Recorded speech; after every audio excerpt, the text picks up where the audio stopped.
In the last episode, I reflected on how our identity impacts the way we trade. How sometimes the version of us that creates the trading plan isn't the same one with who shows up to execute the plan. Now, the question is, if I can see that disconnect, what do I do next? Because recognizing the gap is just the beginning. Staying grounded while trading, that's a whole other challenge. And that's what this episode is about.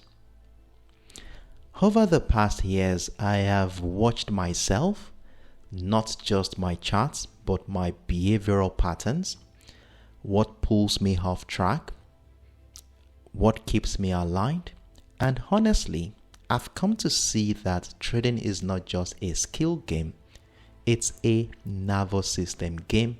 In fact, a self-awareness game.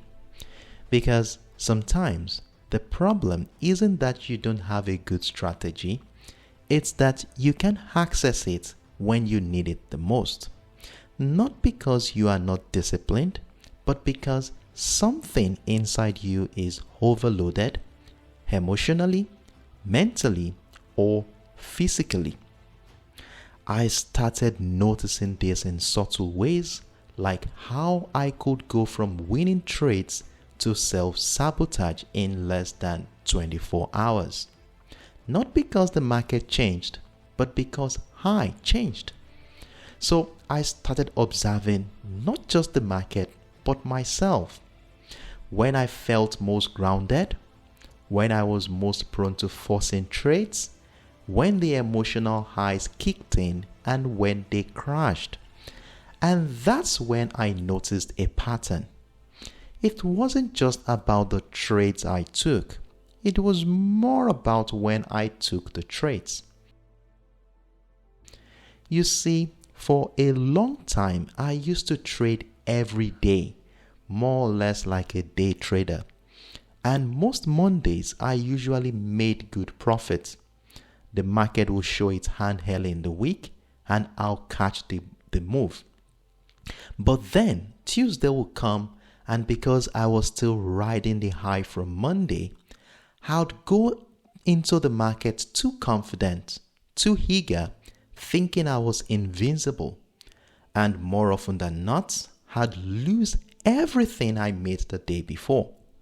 Then Wednesday comes in, I'd trade with caution again, grounded, steady, and I'd make profits. But Thursday, same story. Excitement comes in, overconfidence, forced setups, leading to losses. And by Friday, even if I broke even, I was mentally and emotionally tired and exhausted.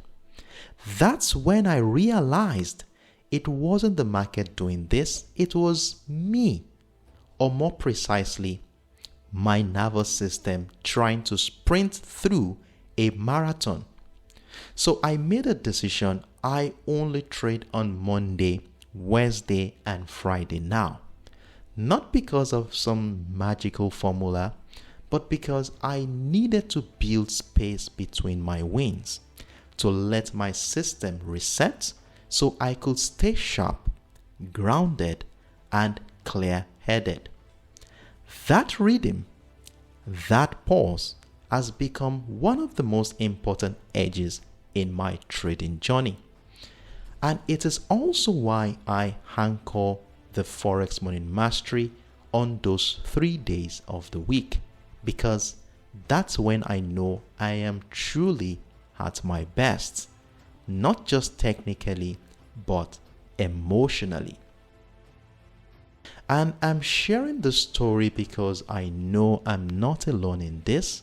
Some of you watching this, you've felt it too.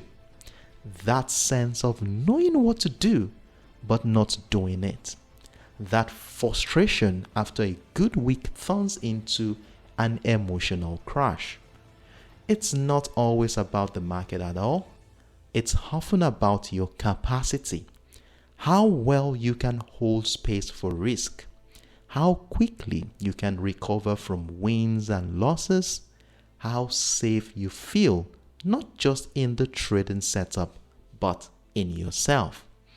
Because trading from survival mode will always feel urgent.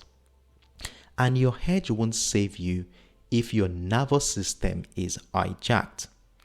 The truth is, most traders never realize that this is what is playing out. They think it's about more strategy, more backtesting, more signals, and sure, all of those sometimes help, but they won't work consistently until you work consistently from the inside out.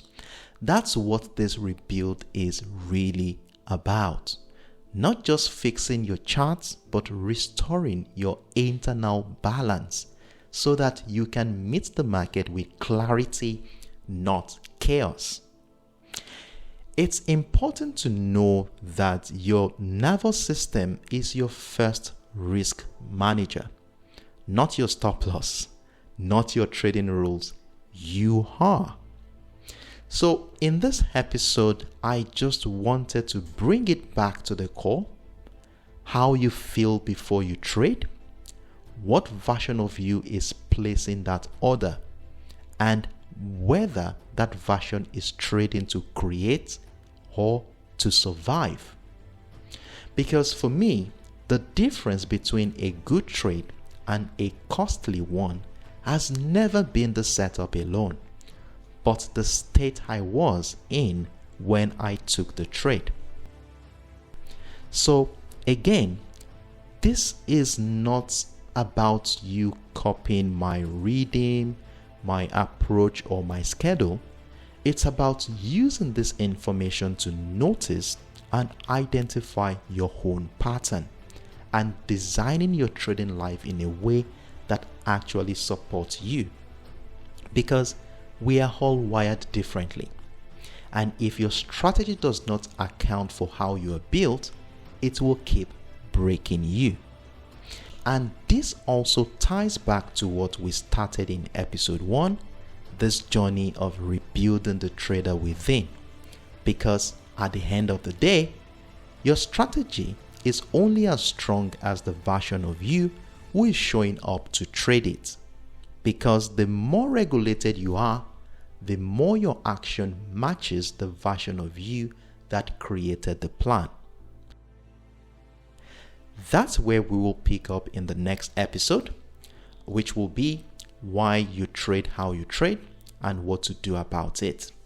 We are going to explore the hidden roots of your trading behavior and how to start shifting them not by force but by understanding. Until then, be kind to yourself, observe without judgment, and remember, the trader you are becoming is shaped by what you heal, not just what you learn.